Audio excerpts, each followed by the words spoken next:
Which controversial sponsors are banned in F1? If you were to take a look at an F1 car today, let's take the Ferrari for example, no reason, and strip away all of the sponsors on it. It looks pretty weird, doesn't it?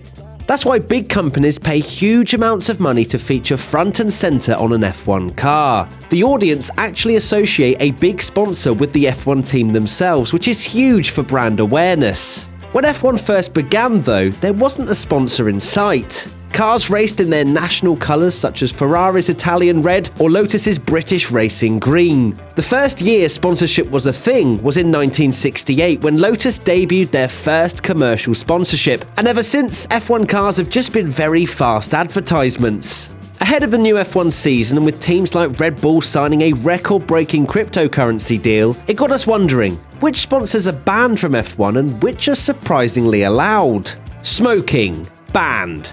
Sort of. If we asked you to name an iconic F1 livery, we reckon Ayrton Senna's famous red and white McLaren or Williams' blue, white and yellow livery in the 1990s might spring to mind. Both of them designed around tobacco sponsorships.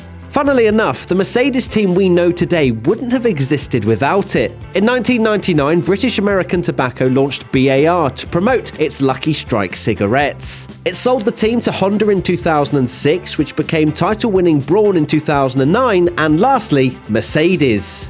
In 2001, the FIA voted to ban tobacco advertising, and in 2003, the European Union passed a directive to do the same by 2005.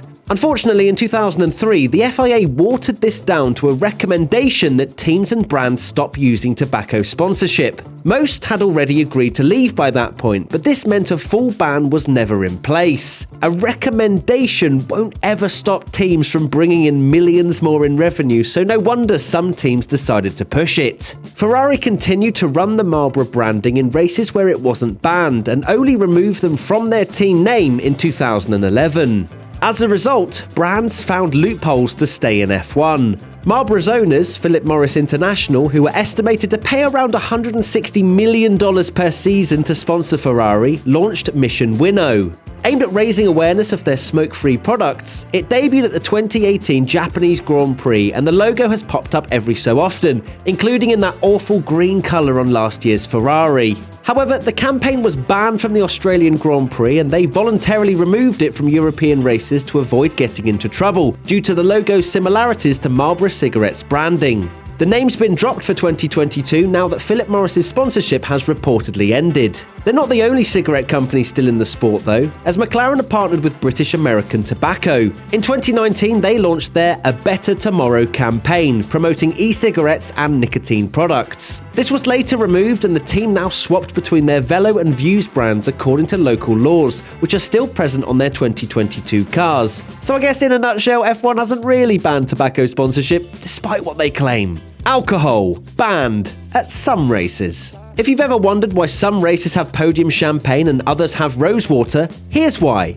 Unlike tobacco, alcohol advertising is only banned at select races, such as Bahrain, Abu Dhabi and Russia. Other races have alcohol companies as their title sponsors. For example, Johnny Walker sponsored the Belgian Grand Prix in 2018 and 2019 and was even named F1's official whiskey. Dutch beer brand Heineken have also partnered with F1, and their When You Drive Never Drink campaign boards can be seen across many circuits on the calendar. The various different laws have caused problems for many of the teams, such as Williams with their martini-themed livery between 2014 and 2018, which had to be altered at several races. It went so far as Lance Stroll having to wear a different kit to his teammate Felipe Massa at the 2017 US Grand Prix because he was under the legal drinking age of 21. To attend the French Grand Prix, teams are forced to deal with the strange situation of removing their alcohol branding from their cars, motorhomes and clothing once they arrive at the circuit, only to then put them straight back on once they leave for the next venue. France's strict laws mean alcohol brands can't have any products represented, even if they're 0% alcohol. This also impacts personal sponsors. At the Saudi Arabian Grand Prix, Carlos Sainz had to cover up Estrella Galicia's logo on his helmet due to alcohol being illegal there. Gambling allowed. Betting sponsors are a lot less common in F1, with only a handful of firms getting involved, such as the 2019 Alfa Romeo featuring small bet-safe logos. Ahead of last year's Monaco Grand Prix, McLaren were joined by sponsors Entain, with their brands Party Poker and Party Casino displayed on their halos. That hasn't stopped F1 themselves though, who have signed some major deals since 2018, such as PokerStars in Europe and 188bet in Asia to become their official betting sponsors who have virtual trackside advertising. Cryptocurrency allowed. Considering the rise and controversial nature of NFTs, non-fungible tokens, cryptocurrency is probably F1's fastest growing sponsor. In 2019, Red Bull became the first team to link up with crypto platform FuturoCoin. Since then, 12 crypto sponsors have joined in only 3 years, and Red Bull have just announced their deal with Bybit, reported to be the biggest crypto deal in sports yet. Some of the deals are pretty ridiculous, as Alpha are rumoured to have a new sponsor in Floki Inu, a dog-themed cryptocurrency.